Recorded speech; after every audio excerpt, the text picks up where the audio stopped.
যারা সূরা বাকারা গ্রহণ করে, শিখলো, পড়তে শিখলো, শুদ্ধ পড়তে শিখলো, মুখস্থ করলো, অর্থ বোঝার চেষ্টা করলো, যে যতটা কোর্স করতে পারে তার তত বেশি বরকত হবে কিনা। যে প্রাথমিক তো প্রাথমিক বরকত, হ্যাঁ, যে অনেকটা অ্যাডভান্স তার অ্যাডভান্স বরকত। সূরা বাকারা গ্রহণ করলে কি হয়? বরকত হয়, বারাকা হয়। ওয়াতারকাহা হাসারা। আর যদি সূরা বাকারাকে কেউ উপেক্ষা করে, বাড়িতে মাসকে মাস সূরা বাকারা তেলাওয়াত হয় না। সূরা বাকারার ফজিলত, সূরা বাকারার এত বেশি মহত্ব ফজিলত রয়েছে যা হাদিসে বর্ণিত হয়েছে, সহিহ সহিহ হাদিস রয়েছে। 7টি হাদিস ইমাম ইবনে কাসির রাহমাতুল্লাহ আলাইহি শুধু সূরা বাকারার ফজিলত বর্ণনা করেছেন। আর 3টি হাদিস বর্ণনা করেছেন তিনি ইমাম ইবনে কাসির নিয়ে এসেছেন, যে হাদিসগুলিতে সূরা বাকারা এবং সূরা আলে ইমরান দুটোকে একসাথে ফজিলত বর্ণনা করা হয়েছে, দুটোর ফজিলত একসাথে বর্ণনা করা হয়েছে। তাহলে টোটাল 10টি হাদিস ইমাম ইবনে কাসির তাফসীর ইবনে কাসিরে বর্ণনা করেছেন, যা আমাদের সামনে রয়েছে। তার মধ্যে 2-3টি হাদিস আমরা আলোচনা করি।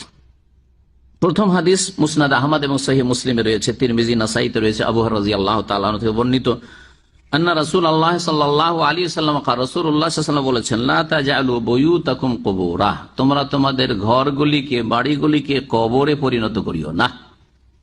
কবরে পরিণত করিও না এর মানে কি? বাড়িগুলিকে কবরে পরিণত করিও না এর মানে কি? কবরে ওপর যেমন নামাজ পড়া যায় না, বা কবরকে সামনে করে নামাজ পড়া হারাম, ঠিক তেমনই তোমরা কবরের মতো করে দিও না যে বাড়িতে তোমাদের না কোনো সুন্নাত আছে, না বেতর আছে, না নফল আছে, না তাহাজ্জুদ আছে, না সালাতুদ দুহা আছে। যেমন আজকালকার সিংহভাগ মুসলিমদের যদি নামাজ পড়ে, সুন্নাত, নফল, ফরজ, বেতর সব কিছু, সুন্নাতে রাতে বা মুআক্কাদা, গায়র মুআক্কাদা যা কিছু আছে সব কোথায় পড়বে? মসজিদে। এশার আল্লাহ দিলেন 4 ফরজ, নবী সাল্লাল্লাহু আলাইহি ওয়াসাল্লামের সুন্নাত 2 সুন্নাতে রাতে বা 1 রাকাত বেতর, অথবা 3, 5, 7 নয় 1 রাকাত বেতর যদি হতো 7 রাকাতে যত 17 রাকাত নামাজ পড়বে। সবগুলি নামাজ এশায় গিয়ে মসজিদে দেখাবে, মসজিদে দেখাবে। এই 17 মধ্যে তাদের করছে তাহিয়াতুল মসজিদ নাই, কারণ তাহিয়াতুল মসজিদ তাদের কাছে মৃত সুন্নাত। 17 রাকাত ছাড়া তাহলে যদি সুন্নতি এই নামাজ ধরা হয় তাহিয়াতুল মসজিদ, তাহলে কত হয়? 19 হয়। হ্যাঁ, তাহিয়াতুল ওযু যদি ধরা হয় তাহলে 21 হয়।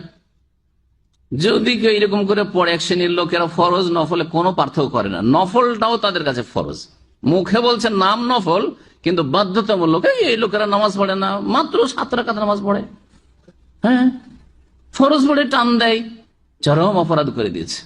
অথচ যেই লোক এর সাথে হয়তো 17 রাকাত পড়ছে, ফজরের 2 রাকাত ফরজও পড়ে না, তখন কুফরি করে দিল জেহালতের কারণে, বুঝেই না যে আমার ইসলাম টিকলো না, যে 17 পড়েও কোনো কাজ হলো না, যেহেতু ফজরের মাত্র 2 রাকাত ফরজটা পড়িনি, সেই জন্য। ইসলামকে ঠিকভাবে বুঝতে হবে, ফরজ 17 রাকাত আগে ঠিক রাখতে হবে, হ্যাঁ, তাহলে সর্বনিম্ন পাস করা মুসলিম 33 মার্ক বলা। আর তারপরে মার্ক বেশি চান না, স্কুল কলেজে মাদ্রাসায় যেমন কিছু ওই রকমের ড্যামেজ ছাত্র আছে, হ্যাঁ, তারা পাশ করার চিন্তায় ফিকিরে শুধু থাকে। যেই দিন পরীক্ষায় 33 নম্বরের উত্তর দিয়ে দিয়েছে, কাজ হয়ে গেছে, আজকে পাশ করে নিয়েছি, আছে না নাই? আমাদের সাথে অনেক ছিল এরকম।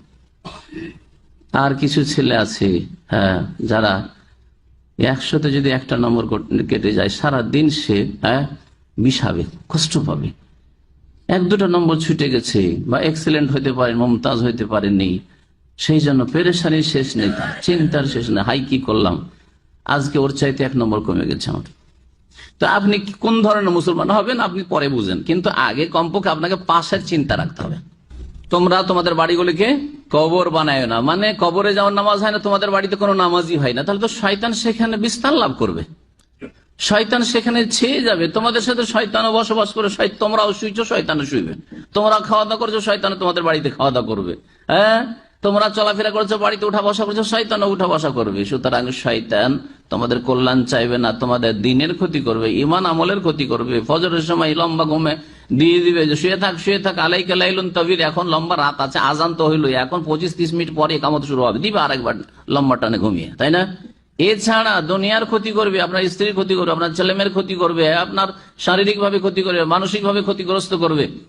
জিন বিস্তার লাভ করে, জিন শয়তান বিস্তার লাভ করবে। সুতরাং মাঝে মাঝে নামাজ পড়ুন, ফরজ নামাজটা পড়ে এসে সুন্নতগুলি বাড়িতে পড়েন, তাহাজ্জুদ পড়েন। যারা তাহাজ্জুদ পড়েন না, সালাতুদ দুহা পড়েন না, তো সুন্নতগুলি তো কমপক্ষে বাড়িতে পড়েন। তাতে হবে কি, বাড়িগুলি আবাদ হবে, বাড়ির ঘরগুলি আবাদ হবে, শয়তান বিতাড়িত হবে। এবং কোরআন তেলাওয়াত করেন বাড়িতে, সকাল সন্ধ্যা তেলাওয়াত করেন। এই না যে এত ঠগ নয় যে আজকালকার রেকর্ডিং এর যুগে টিভিতে কোরআন লাগানো আছে, প্রথম সকালবেলা উঠে দিল টিভিতে কোরআন চালিয়ে, করছে না? আবার শুয়ারা এখানে একটু কোরআন চালিয়ে দিল, সকাল বিকাল তো কোরআন তেলাওয়াত বাড়িতে হচ্ছে। আর বাবু ফেসবুক আর নেট নিয়ে পড়ে আছে, ওর বাড়িতে শুধু তেলাওয়াত হচ্ছে। দোকানদাররা তাই করছে, দোকান খুলে মুসলিম সেলুন খুলে, হ্যাঁ সেলুন খুলে প্রথম কোরআন চালাচ্ছে, তারপরে নোংরা ফিল্ম সারাদিন। মুসলিম দেশের যে প্রচার মাধ্যমগুলি সকালবেলা কিছু কোরআন তেলাওয়াতকারী সাহেবদের, আর রাত্রে গভীর রাতে তখন আবার তেলাওয়াত শুরু হলো। সারাদিন ফিল্ম, নোংরা ছবি আর মানুষের চরিত্রকে ধ্বংসকারী সেসব দৃশ্য সবকিছু দেখাচ্ছে। বুঝতে পারছেন? এগুলি ইসলাম নয়, আসলে এগুলি ফ্যাশনেবল ইসলাম, আজকাল মডার্ন ইসলাম হয়েছে। ইসলামে কিছু আছে, পোশাক টোশাক ইসলামের আচার, ভিতরে ইসলাম ভিতরে সব জাহিলিয়াত। লা তাজালু বুয়ুতাকুম কবরা, তোমাদের বাড়িগুলিকে কবরে পরিণত করিও না, তোমাদের বাড়িগুলিকে কবরে পরিণত করিও না। এটা হচ্ছে প্রসিদ্ধ অর্থ। আরেকটা অর্থ এর কোন ভাষ্যকাররা করেছে, তোমাদের বাড়িগুলিকে কবরে পরিণত করিও না মানে তোমাদের বাড়ি ঘরে ভিটে মাটিতে কবর দিও না।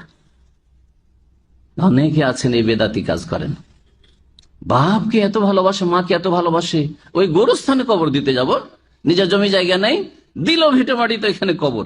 আর কবর দেওয়ার পরে কিছুদিন পরে বলছে জমির জায়গার দাম তো অনেক বেড়ে গেছে, আজকাল বলছে না এখন কি করে ফতোয়া জিজ্ঞেস করছে, আমার মায়ের কবর, বাপের কবর বা সিঁড়ি বানাইতে পারবো কিনা, হ্যাঁ এই করতে পারবো কিনা, সেই করতে পারবো কিনা, এখন ওখানে একটা ঘর দিতে চাইছি, হ্যাঁ বা ঘরের এক কোনাতে একটা কবর, হ্যাঁ বাড়ির পাশেই কবর ইত্যাদি। পেশাব পায়খানা ছেলে মেয়েরা, নাবালক নাবালিকারা সব ওই কবরের উপর করছে, হাঁটছে ওর উপর দিয়ে, গরু ছাগল মানুষ, কবর চড়া হারাম, নিষেধ, সব পাপগুলি করছে এইসব কারণে। তো তোমাদের বাড়িগুলিকে কবরে, বাড়িকে নিজের বাড়িকে যদি কবরে পরিণত না করা যায়, মানে কবর না দেওয়া যায়, তো মসজিদে কবর দেওয়া যাবে, মসজিদের বারান্দায় কবর দেওয়া যাবে? এটা তো ইসলামের কথা না, এটা কাজী নজরুলের কথা, কারণ সে ইসলাম বুঝতো না, সেই জন্য বাংলা ভাষা বুঝতো, কবি হয়েছে, কিন্তু ইসলাম বুঝতো না। মসজিদের পাশে আমার কবর দিও ভাই, মুয়াজ্জিনের আজান যেন আমি শুনতে পাই। হ্যাঁ, এই ইসলাম পালন করছে বাঙালি জাতি, যার ফলে তাদের মসজিদে কবর, মসজিদের বারান্দায় কবর। আল্লাহ যেন হেদায়েত দান করেন। ফাইনাল বাইতাল্লাযী তুকরা ফীহি সূরাতুল বাকারা, কারণ যেই বাড়িতে সূরা বাকারার তেলাওয়াত হয়, লা ইয়াদখুলুহুশ শাইতান, শয়তান সেই বাড়িতে ঢুকতেই পারে না, ঢুকতেই পারবে না, ক্ষতি করা তো দূরের কথা।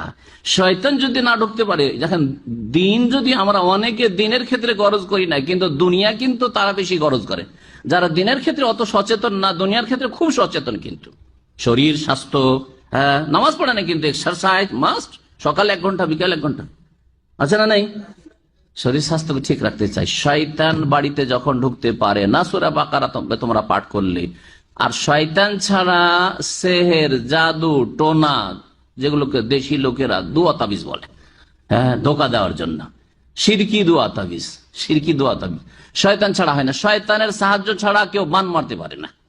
সুতরাং আপনার পরিবার, আপনার ছেলে মেয়েদের কেউ ক্ষতি করতে পারবে না, বাড়ির কেউ ক্ষতি করতে পারবে না, যে জাদু করে রেখেছে, এই করেছে, সেই করেছে, করতে জাদু তাসিরই হবে না। সূরা বাকারা যদি বাড়িতে পাঠ হয়, তাহলে জাদুর করার চেষ্টা করলেও জাদুর তাসির হবে না, প্রতিক্রিয়া হবে না ইনশাআল্লাহ।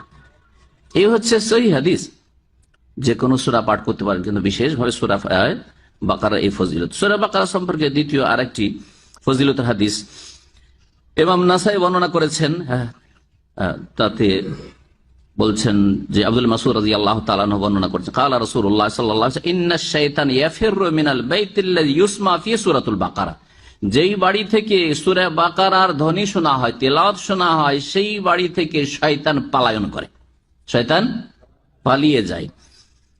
বরং ইমাম দারমি হাদিসে আরো অতিরিক্ত বর্ণনা করেছেন, মা মিন বাইতিন তুকরা ফিহি সূরাতুল বাকারা, যে কোনো বাড়িতে যখন সূরা বাকারা পাঠ করা হয়, ইল্লা খারাজা মিনহু শাইতান ওয়া লাহু দুরাতুন, তখন শয়তান সেই বাড়ি থেকে বেরিয়ে পড়ে, পালাতে শুরু করে, কি করতে করতে, বায়ু ছাড়তে ছাড়তে। যেমন আজান শুনলে জোরে বায়ু ছেড়ে পালায়, ঠিক তেমনি সূরা বাকারা তেলাওয়াত সেই বাড়ি থেকে বায়ু ছেড়ে পালায়। মানুষ যখন জোরে দৌড় দেয় তখন পেটে যদি গ্যাস ফ্যাস থাকে বের হয়, বোঝা গেছে না? তো কত জোরে যে শয়তান দৌড় দেয় যে ওর সব বায়ু বেরোতে থাকে। তারপরে ভয়ও এরকম হয়, ভয়ে অনেকের পেশাব পায়খানা হয়ে যায়, জানা আছে কি নেই? জীবনে কোনোদিন পুলিশ দেখেনি, হ্যাঁ, দারোগা পুলিশ দেখেনি, এসছে বাড়িতে, অথবা এরকম কিছু হয়েছে, বা ডাকাত জীবনে দেখেনি, বাড়িতে ডাকাতের সামনে পেশাব পায়খানা করে দেয়, করে না করে না? জি হ্যাঁ। তো শয়তানের অবস্থাটা ওই রকমই হয়। সূরা বাকারা তেলাওয়াত হইলে বাড়িতে। সূরা বাকারার ফজিলত সম্পর্কে আরো অনেক হাদিস রয়েছে। আর একটি হাদিস শোনাই, যাতে সূরা বাকারার আর একটি ফজিলত কথা বলা হয়েছে, যে সেহর জাদুর কথা বলছিলাম, সেটা হাদিস আছে। আব্দুল্লাহ বিন বুরাইদা, তার পিতা বুরাইদা রাদিয়াল্লাহু তাআলা বর্ণনা করছেন, কুনতু জালিসান ইনদান নবী সাল্লাল্লাহু আলাইহি ওয়াসাল্লাম, আমি নবী সাল্লাল্লাহু আলাইহি ওয়াসাল্লামের কাছে বসেছি, ফাসামিআতুহু ইয়াকুল, তিনি বললেন, তাআল্লামু সূরাতাল বাকারা, তোমরা সূরা বাকারা শিখো। তাহলে সূরা বাকারা শুধু পড়লে হবে না বা চালাইলে হবে না, টিভিতে অথবা আপনার রেকর্ড করে রেখেছেন অথবা রেডিওতে। ফাইন আখযাহা বারাকা, সূরা বাকারা শিখতে হবে, সূরা বাকারা তেলাওয়াত শিখতে হবে, অর্থ জানার চেষ্টা। সূরা বাকারার অর্থ জানলে অনেক ইসলামের বিধি বিধান কোরআন থেকে জানতে পারবেন। কোরআনে 500-র বেশি আয়াত আছে, যে আয়াতগুলিকে বলা হয় আয়াতুল আহকাম। আয়াতুল আহকাম মানে বিধি বিধান সম্বলিত, মাসলা মাসাইল সম্বলিত আয়াত। সেই আয়াতের অধিকাংশ আয়াতগুলি সূরা বাকারাত আছে। এতে আছে হজের বিধান, সিয়াম রোজার বিধান, এইরকম বহু বিধানই রয়েছে যেগুলি আসবে, জিহাদের বিধান, ঋণ করজের বিধিবিধান, লেখাপড়া করে রাখেন, ইত্যাদি ইত্যাদি। বলছেন যে বসেছিলেন নবী সাল্লাল্লাহু আলাইহি ওয়াসাল্লামের কাছে, শুনলাম, তাআল্লামু সূরাতাল বাকারা, তোমরা সূরা বাকারা শিখো। ফাইন আখযাহা বারাকা, যারা সূরা বাকারা গ্রহণ করে, শিখলো, পড়তে শিখলো, শুদ্ধ পড়তে শিখলো, মুখস্থ করলো, অর্থ বোঝার চেষ্টা করলো, যে যতটা কোর্স করতে পারে তার তত বেশি বরকত হবে কিনা। যে প্রাথমিক তো প্রাথমিক বরকত, হ্যাঁ, যে অনেকটা অ্যাডভান্স তার অ্যাডভান্স বরকত। সূরা বাকারা গ্রহণ করলে কি হয়? বরকত হয়, বারাকা হয়। ওয়াতারকাহা হাসারা, আর যদি সূরা বাকারাকে কেউ উপেক্ষা করে, বাড়িতে মাসকে মাস সূরা বাকারা তেলাওয়াত হয় না, নিজে সূরা বাকারা পড়ে না, সূরা বাকারা মুখস্থ নেই, সূরা বাকারা অর্থ বুঝে না পড়লেও, তাহলে সেটা তার জন্য আক্ষেপের কারণ হবে। এমন এক সময় আসবে যখন বড় আক্ষেপ করবে যে এইসব মানুষরা সূরা বাকারার এত ফজিলত হাসিল করেছে, এত নেকি হাসিল করেছে, নেকির পাহাড় তাদের, আর আমার কাছে জিরো, কিছুই নেই। বড় আক্ষেপ, আফসোস হবে।